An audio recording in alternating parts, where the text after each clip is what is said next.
Здравствуйте, дорогие ребята!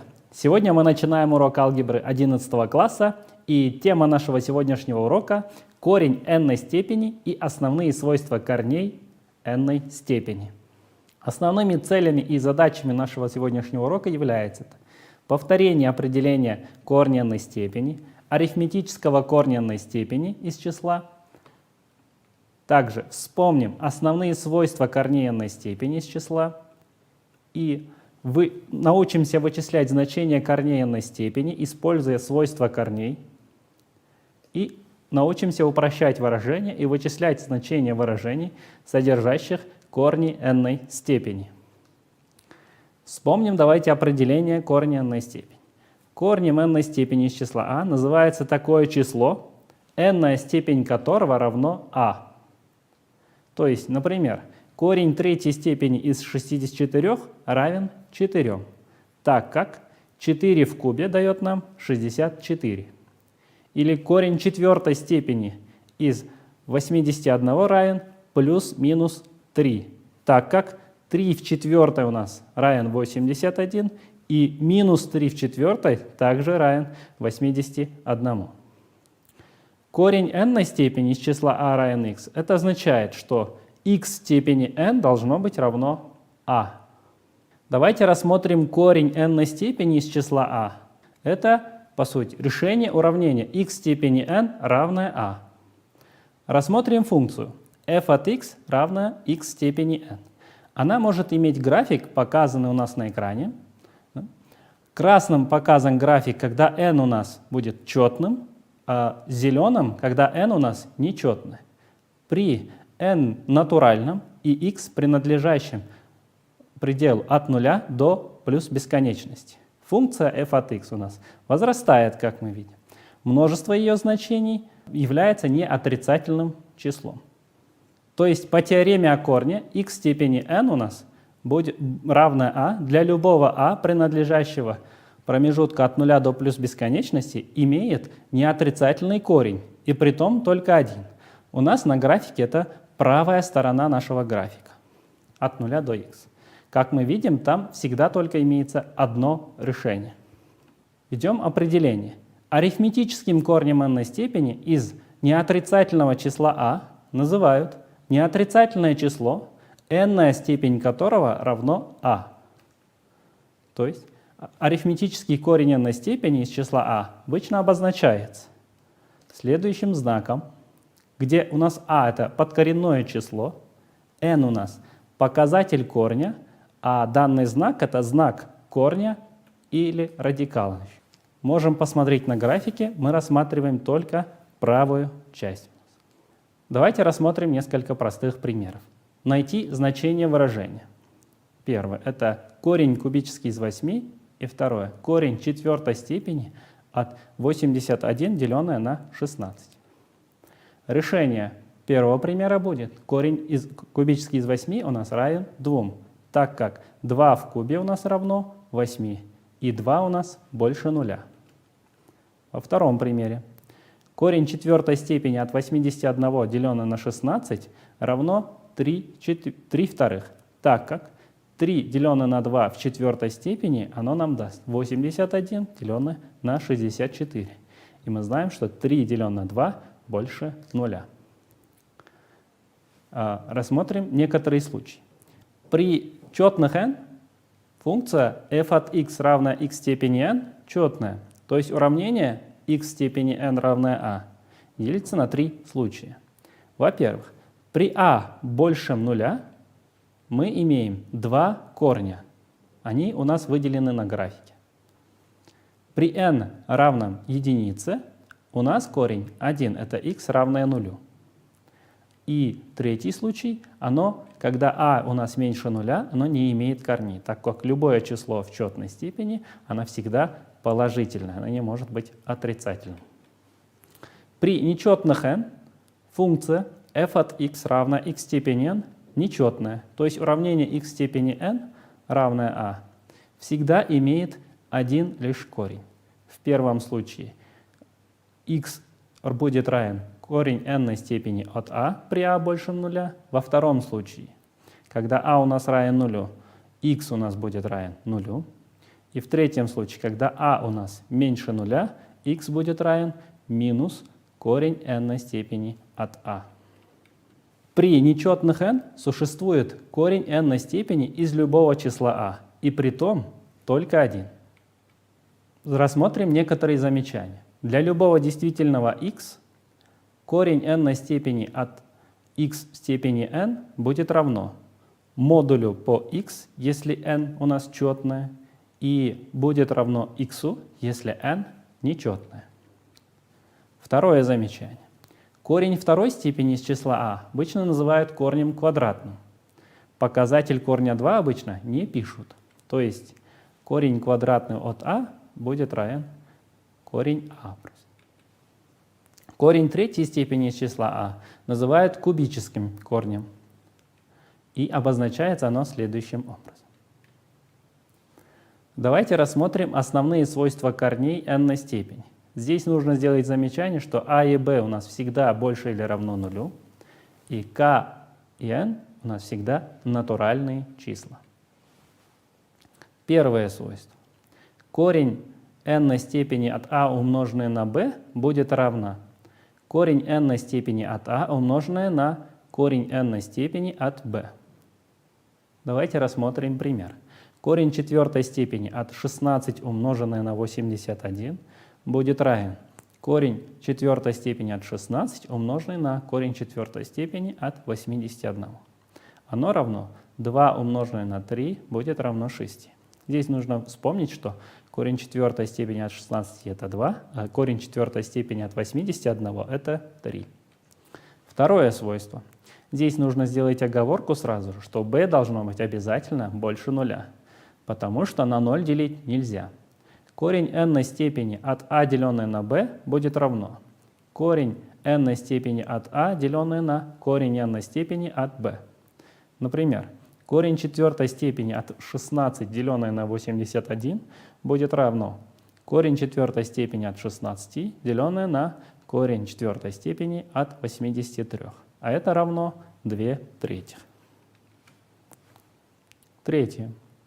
Корень n степени от корень k степени от а это равно будет корень в степени n умноженное на k от а. Давайте рассмотрим пример. Корень квадратный от корень кубического от 64, оно будет равно 2 умноженное на 3 под корнем 64. А это равно корень шестой степени от 64, то есть это 2. Потому что 2 в шестой степени это 64. Рассмотрим четвертое свойство. Корень n степени от а у нас равен n умноженное на k под корнем а в степени k. Например, корень степени n умноженное на 3 под корнем 4 в степени 3 равно будет корень четвертой степени от 4. Потому что 3 и 3 можно сократить. Пятое свойство. Корень n степени от а в степени k будет равно корень n степени от а в общем степени под k. Например, корень кубический от 27 в квадрате можно рассмотреть как квадрат от корня кубического 27. И это у нас будет равно. Мы знаем, что корень кубический от 27 это 3, то есть 3 в квадрате у нас будет 9. Шестое свойство. Если а всегда больше или равно нулю, а b больше нуля, то корень n степени от а всегда будет меньше корня n степени от b. Например, корень сотой степени от 45 будет меньше корня сотой степени от 50, потому что 45 у нас меньше 50. Давайте рассмотрим несколько примеров. Первый пример. Корень кубический от 64 нужно вычислить. Чему оно равно? Мы знаем, что это будет 4. Почему? Потому что 4 в кубе у нас 64. Второй пример. корень четвертой степени от 7,58 у нас будет равно. Нужно привести к общему знаменателю. 7 умножим на 81. Давайте умножим. Здесь 81 умножим на 7. Мы получим 7 и 56. То есть 567. Нужно прибавить 58. И мы получим 5, 2, 5. То есть 625 у нас будет в числителе. В знаменателе 81. Вспомним свойства корней. У нас будет следующее. Корень четвертой степени от 625, деленное на корень четвертой степени от 81. Что мы получим? Корень четвертой степени от 625 это 5, потому что 5 в четвертой степени будет 625. Деленное. Корень четвертой от 81 это 3, потому что 3 в четвертой степени это у нас 81. Тогда мы получим наш ответ 5 третьих. Можем остановиться, можем его чуть-чуть упростить. Это будет 1,2 третьих. Рассмотрим следующий пример. Корень пятой степени от минус 32. Так как у нас степень корня нечетное число, то мы знаем, что от нечетных чисел существует любой корень. Да? Минус можно вынести за знак корня, мы получим минус корень от 32. А корень 5 от 32, мы знаем, оно равно 2. То есть у нас будет минус 2. Рассмотрим следующий пример. Корень пятой степени от 1, деленное на 32. Здесь у нас нужно воспользоваться свойством. Во-первых, корень пятой степени от единицы будет числителя, знаменателя, корень пятой степени от 32. Это равно 1, деленное на корень пятой степени от 32, это у нас 2. То есть у нас будет ответ 1/2. Давайте теперь рассмотрим уравнение. Решим уравнение. Х в шестой степени минус 64 равное 0. Здесь, чтобы решить данное уравнение, нужно известное число 64 перенести в правую сторону, поменяв при этом знак. Мы получим х в шестой степени будет равен 64. Чтобы найти х, нужно взять корень шестой степени от обеих сторон. У нас будет х тогда будет равен корень шестой степени от 64, только так как у нас корень степень корня четная, то ответ может быть как положительным, так и отрицательным. Тогда х у нас будет равен плюс или минус корень шестой степени от 64, это у нас 2. 2 умножим на себя 6 раз дает 64. Решим второе уравнение. Х в пятой степени равное 3. Чтобы решить данное уравнение, достаточно взять корень пятой степени от обеих частей. То есть корень пятой степени от х в пятой степени равен корень пятой степени от 3. Здесь мы знаем, что она дает х просто, так как степень 5 у нас нечетная, то х у нас будет само значение. Здесь корень пятой степени от 3 остается, потому что его вычислить дальше или упростить невозможно. Решим третье уравнение. 0,2 х в шестой степени минус 1,28 равно 0. Чтобы решить данное уравнение, мы перенесем минус 1,28 в правую сторону. Что мы получим? 0,2 х в шестой степени равно 1,28. Разделим обе части уравнения на 0,2. Что мы получим? Справа мы получим 0,02 х в шестой деленное на 0,02 равно 1,28 деленное на 0,2.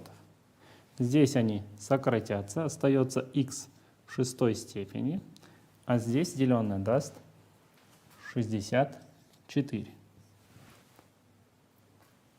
Значит, чтобы вычислить х, нам нужно взять корень шестой степени.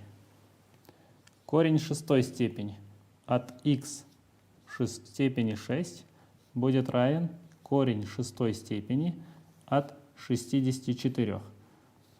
Так как здесь у нас степень корня четная, то ответ может быть как положительным, так и отрицательным.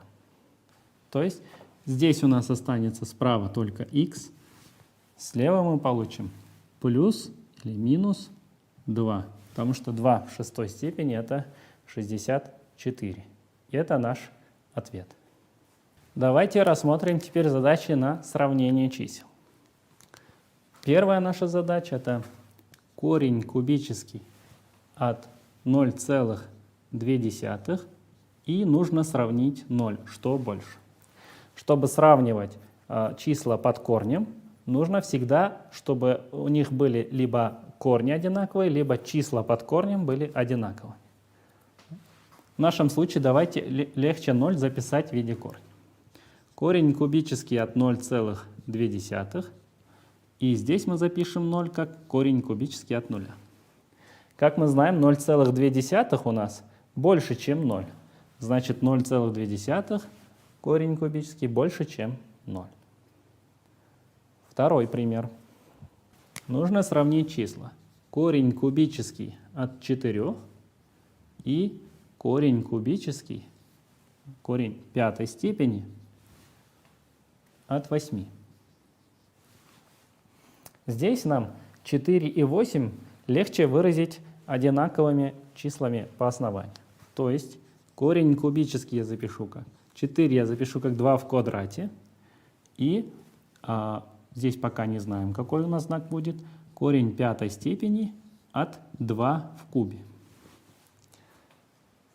Здесь у нас степени разные под корень. Чтобы были одинаковые, давайте умножим первое подкоренное выражение на 5, а второе на 3. Воспользуемся свойством. 3 умноженное на 5 под корнем, 2 в степени 2 и еще в пятой степени, потому что здесь мы 3 умножаем на 5, то есть здесь нужно возвести степень 5. Так. Во втором выражении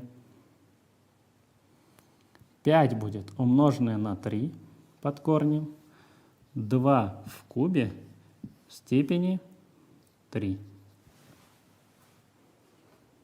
Давайте здесь раскроем скобки теперь. Корень у нас будет 15 степени, 2 в степени будет, 2 умноженное на 5 будет у нас 10. Справа 5 умноженное на 3 будет 15, 2 в 9 степени. Как мы видим, в 2 десятой оно больше, чем 2 девятой. Значит, первое выражение у нас больше, чем второе. Третий пример рассмотрим.